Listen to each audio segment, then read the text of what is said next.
I see. Thank you so much. The Adventurers Guild has been overwhelmed these days. No worries at all. We've always valued the strength of adventurers. Given the current situation, it's vital that we all work together. Since we're facing the same enemies, I'll send you the intel we've collected on the Abyss so far. Then we can take a look at how to coordinate our efforts. All right. Thank you so much. Hi, Catherine. It's us. Got any new commissions? Ah, you two have come just in time. I've got some good news. The Pyro Archon has finished assembling her forces and stationed them all across Natlan. Given how the Abyss has ramped up its activities lately, we can no longer afford to act only after receiving news of an invasion. So the Pyro Archon suggested that the Scions of the Canopy and the Adventurers Guild focus on collecting and disseminating intel. That way, we can stay informed of everything that's happening across the land. Once we receive word of enemy activity, we can notify the nearest camp and the stationed forces can take immediate action. Yes, precisely. This should also allow us to focus on gathering information, rather than running around and trying to tackle everything at once. So please also take a chance to relax, you two. You've been working hard these days, and this will be a good opportunity for some well-deserved rest. So that's the plan. Whew, we can finally stop and take a break. Paimon knows that. It's not like Paimon just wanted to lay here and do nothing. The movements of the Abyss are always unpredictable.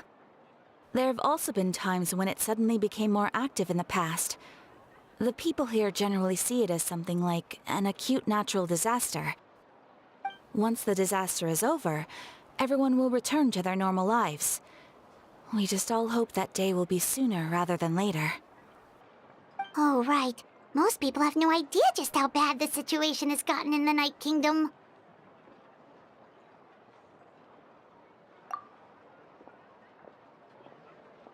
Oh, hey, Kachina! Are you feeling better now?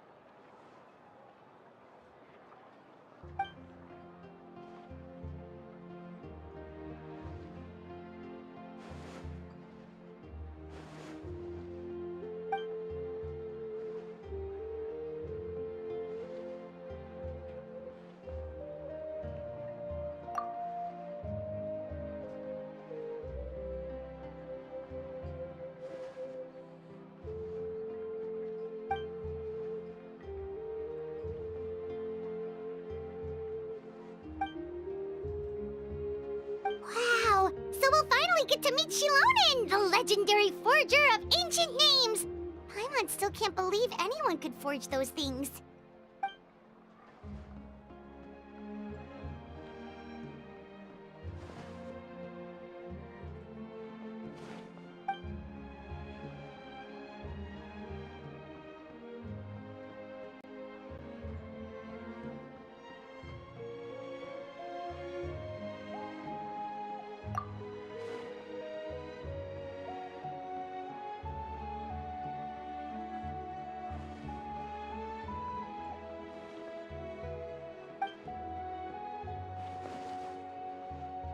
Hey, have some confidence in yourself, Kachina. After all, you're already a victor of the Night Warden Wars.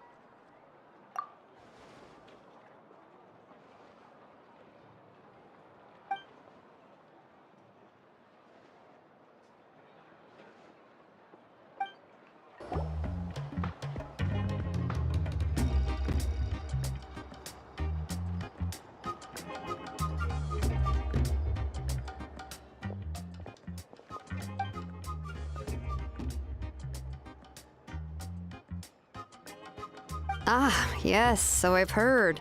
So young, and yet you've already got quite the reputation. Wait, are you Outlanders?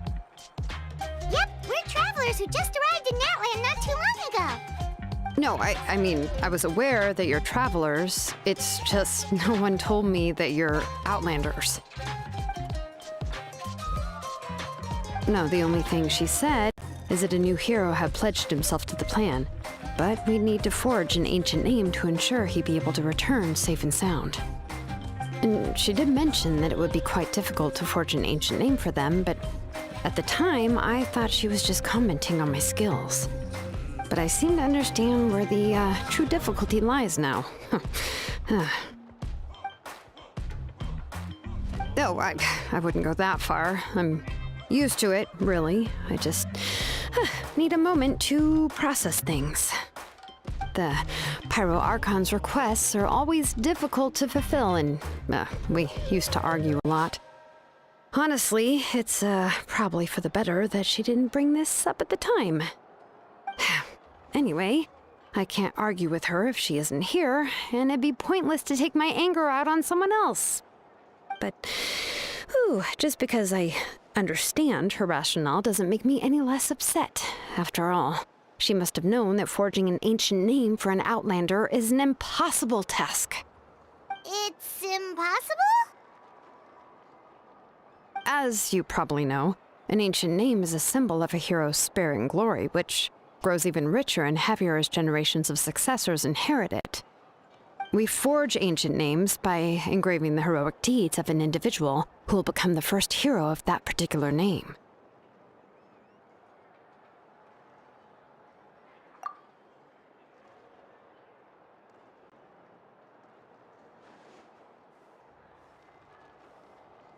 But they were all performed outside of Natlan, correct? Yeah, that's right. Then those deeds haven't been recorded by the Night Kingdom. To take it one step further, even if you had performed heroic deeds in Natlan, as an Outlander, your actions still wouldn't have been recorded by our lands. Only memories and experiences that have been acknowledged by the Wyab can be used as a basis for an ancient name. Even the greatest of craftsmen cannot create something out of thin air, you know. That's just how it is. Seems the Wyab don't want just anyone to get a name, huh? Malika, of all people, should know better than anyone, yet she's still entrusted the task of forging the ancient name to me. Oh, Paimon gets it. Nobody's happy being asked to do the impossible.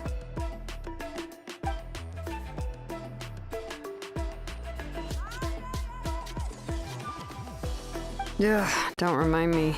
Let's just focus on how we can pull this off. How to achieve the impossible. You mean you're already willing to accept the task? Well, what else can I do? What's happened is already done, and it's not like I can outright defy the order of my Archon. If she gave me this order, then she believes the ancient name is an indispensable part of her plan, and that I'll be able to find a way to make it happen. In other words, the order is an affirmation of my abilities. Whoa, not only has she accepted the task, but now she's looking for silver linings?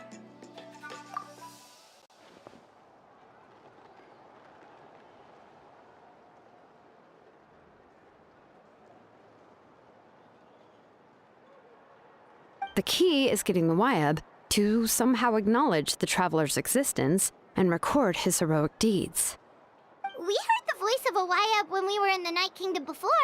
We even had a whole conversation with her. If we can talk to her again, maybe we can figure something out together. Well, every tribe has their own Wyab. How do we know if the one you met is indeed the best one for us to talk to? Plus, considering the unprecedented nature of this situation, I have a feeling that the acknowledgement of one Wyab alone would probably not be enough.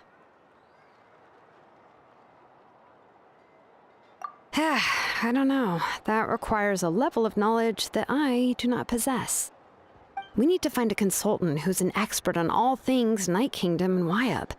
The first person who comes to mind is Seatlali at the Masters of the Nightwind. The one we call Granny Eatstali.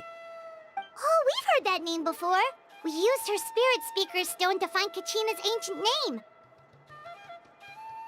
A person who can make something like that must be pretty impressive. I'm unsure she'd be able to help. Still, she's older now and quite eccentric. It's hard to even book a meeting with her, given that she's constantly holed up in her room and doesn't like to be disturbed. I've heard that to get her help, you have to be extremely patient with her and know how to keep her spirit up. I hate to break it to you, but...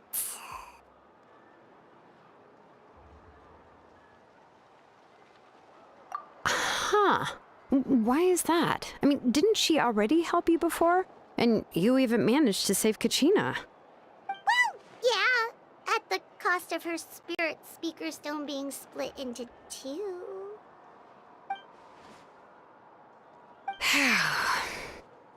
Great going, Moeka. We're already off to a rocky start here. In that case, I guess your only option is to try to emphasize that this is an important order from the Pyro Archon. Hopefully, Seatlali would still want to show respect to the Archon. I'll also write you a letter on your behalf. If you can find someone to deliver it and mention some good things about you, then that should help too.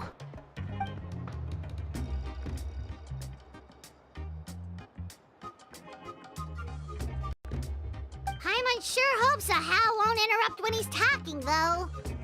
All right, Kanich is a seasoned negotiator. I trust that he'll know the best things to say. Please just give me a moment to write the letter, and we can meet up near the statue of the Seven later. Sounds good. We'll take a stroll in the meantime.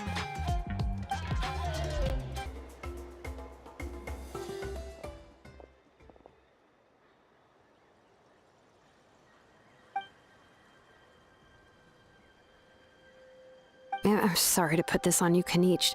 It's just that you're probably the only person who knows how to deal with her.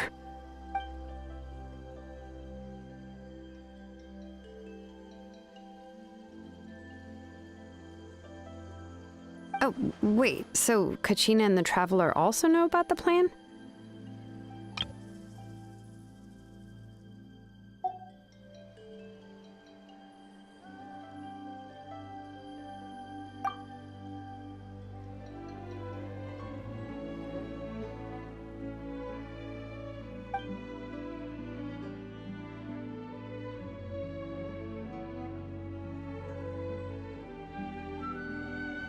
Right. She mentioned there are 6 heroes and that Shilonen is one of 4 that have already been acknowledged. Oh, well, then I suppose there's no need to keep any secrets between us. Having companions walk by your side is perhaps the best solace when facing such a bleak reality.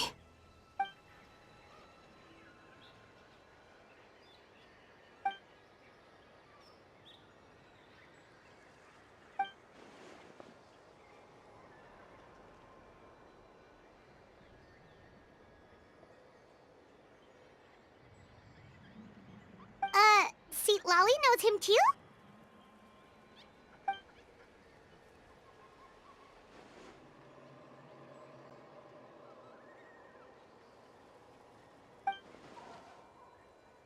Given how the Masters of the Nightwind love to babble about dreams and revelations, they're already a pretty strange bunch to most. I've never met Auroran, but if they consider him the odd one, he's got to be pretty far out there.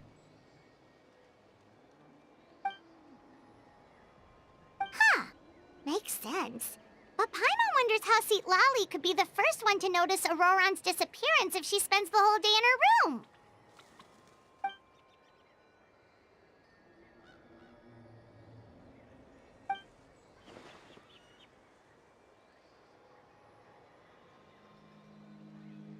Huh, so if I'm following, you mean we'll help her investigate Auroran and the captain's whereabouts?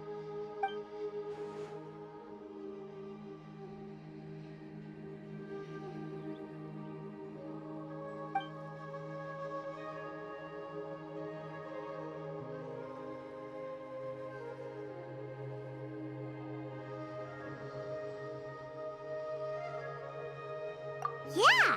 Plus, we kinda owe her one anyway to make up for breaking the spirit speakers down. Ah, this is a pretty well thought out plan, as expected of Molly Poke Kanich. Then, yeah, I'll leave my letter to you. Let's hope Seatlali can meet at the stadium in 2 days.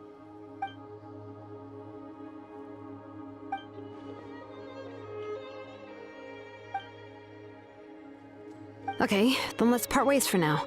I'll see you in a couple of days. Hey, Shilonen, how's everything going? Oh, Hi, Traveler and Paimon. I have bad news. Lolly did not reply to our request, although I suppose I'm not too surprised. Huh? You mean she didn't even bother to give Kenichi a response? Guess she really does have quite the ego then. Yeah, well, she can be also quite eccentric, though she's one of the most gifted people around. Even the Masters of the Nightwind often struggle to work with her. My guess is that she probably has other reasons for not deigning us with a response. But let's go to the stadium and see if we can meet her there. If we do get a chance to talk to her in person, we can still try to work something out. That's true. Let's go!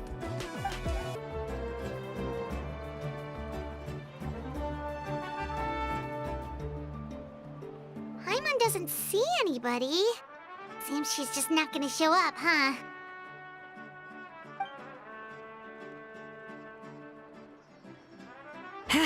Well, we tried to be as considerate as we could, but she's under no obligation to help. That might be true, but this is still a request from the Pyro Archon, right? Shouldn't the subject always answer the call of their Archon? A subject? Well, if you ask me, I'd say we're all more like friends with the Archon. Yes, Mawika is our leader, but that doesn't mean there's any kind of tall barrier between us and her. The only thing is that she often has very high expectations of us.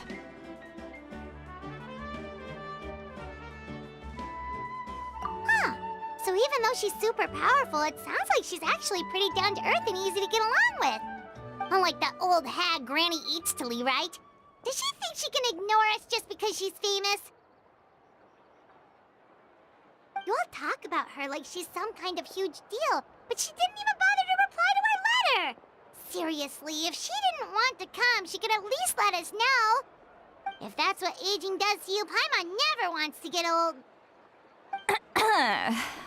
Oh, really? So, that's how you see me? Huh? Who's there? Who's talking next to Paimon? Oh, don't mind me. I'm just a disgruntled old hag, right? Come on, relax. I'm sure my bark's worse than my bite. Huh? Lolly. Wait, you're Seat Lolly? You're Granny Eatstily? Yes, Granny Eatsley. But emphasis on Eatsley, not Granny. You must know this trope from light novels, surely. They use it all the time. The young man who's actually the oldest person in the room. The girl next door who turns out to be a seasoned veteran. The wise sage who looks like a little kid. Oh, wipe that look off your face! You've seriously never seen an older lady that doesn't look her age? Okay, well, don't go thinking it's a trick either. See? I'm barely wearing any makeup. Did I forget to mention, she's called Granny, but she's actually pretty young. It was an honest mistake. I guess we've just gotten used to it. I'm sorry. So, how old are you actually? What? How dare you? Don't you know it's rude to ask a lady her age? Paimon really didn't mean to offend you, it's just that your case seems really unique. Oh, Paimon just wanted to apologize, but now she's putting more and more of her foot in her mouth. Really, Paimon just got a little mad since we thought, well, you were gonna leave us out to dry. It was my idea to invite you here, Seat Lolly. So if you're upset, you can just take it out on me. All right. I was only joking. I didn't mean to chastise anyone. There's really no need to take all this so seriously. If anything, I'm gonna feel awkward if we keep this going. I received Kenichi's letter and was planning to attend this meeting. Since I had already decided to come, I figured there was no need to draft a reply that simply said, "Understood." Besides, just showing up is the most important part, no? But, of course, it's also natural for people to get held up by one thing or another as they're trying to leave the house. It certainly was a bit awkward to see that everyone else had arrived before me. At first, I was thinking of quietly sneaking over, but since you were already here waiting for me, I started to think about how I should phrase my apology. Only to hear you all talking smack about me. Anyway, that's the whole story. Honestly, it's not like I owed you an explanation anyway.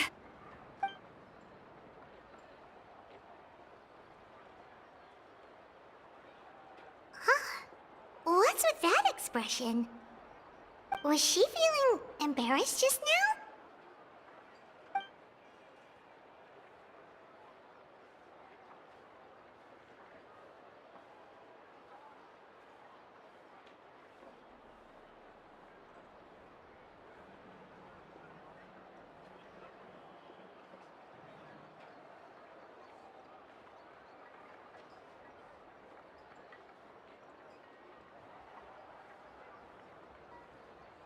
When the Masters of the Night Wind say they struggle dealing with her, I wonder if the feeling is mutual. She seems to be pretty awkward herself. Everything she does and says seems a little forced. Anyway, Shilonen, I heard that you require my help in crafting an ancient name. Correct. The situation isn't like anything we've handled before. Let me explain.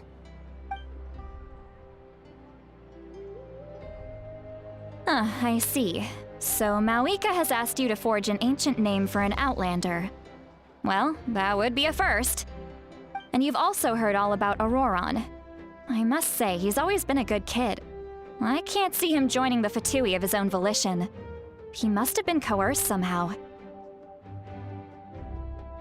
Yeah, that's what we came here to ask you. We'll help bring Auroron back if you help us solve the problems of forging the ancient name. What do you think? I suppose I'll just call you Traveler for now. Traveler, come here. Let me take a good look at you.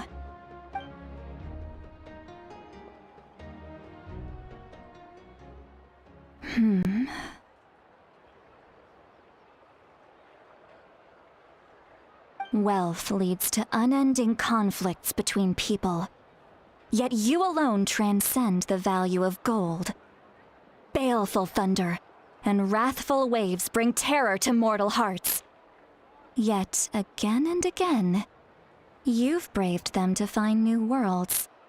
O weary yet free soul, even the most verdant leaf in the forest will pray for your happiness and safe passage. Those are all the things that I could see in you. You've experienced far more than even most mortals could dream of. You possess the heart of a sincere hero, along with the conviction to lift a torch above your head and walk headlong into the night.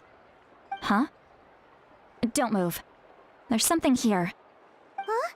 What thing? Don't scare Paimon. Is the Traveler gonna be okay? Shoo! That should do it. You've just returned from the Night Kingdom, so some fragments of souls were still stuck to your body. No need to worry. I've just cleared out the last of them. Isn't that kinda like having part of a ghost come back with you? It's nothing as serious as that. If left unattended, the most it could do is stir up some chaos in your mind, and generally worsen your mood. Well, in that case, better to get rid of them.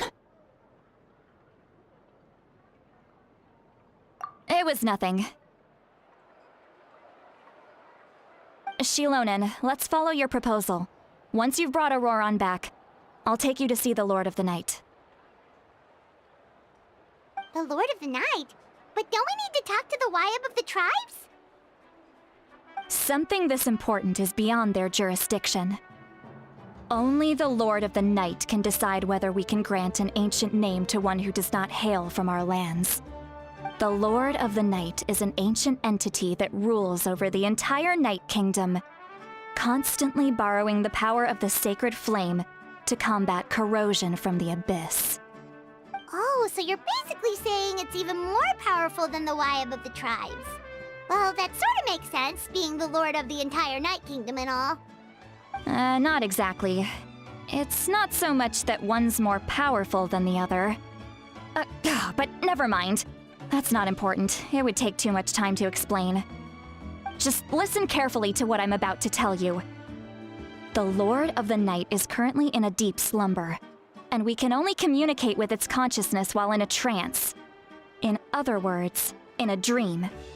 But I will need to prepare a few more things if we are to hold a ceremony to achieve the state of the trance. I'll make a list. Can any of you get everything for me? I can go. It'll probably be a long list, so better leave it to someone who knows all the local vendors.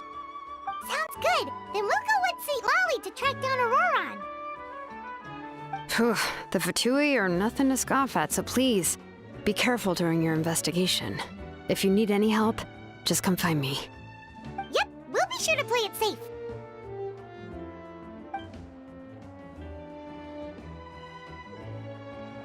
All right, now it's time for us to catch that brat and bring him back. I'm sorry I made you wait earlier. It was actually because I decided to swing by Auroron's place to look for clues. He has always lived alone, and I found a broken jar in his house. There was also something off about his phlogiston aphids, which I assume is because their keeper has been gone for quite some time. And interestingly enough, I saw some slash marks in the house that did not match any of our local weapons. My guess is they were left by Snezhnayan arms.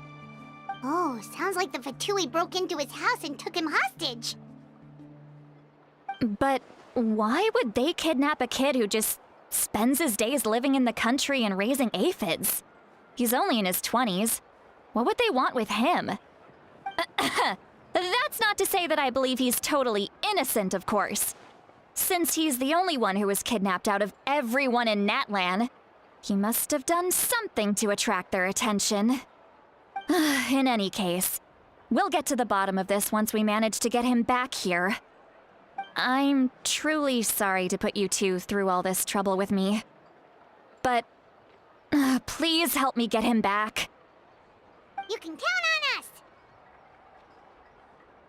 All right, then let's start by heading to where Auroron was seen last.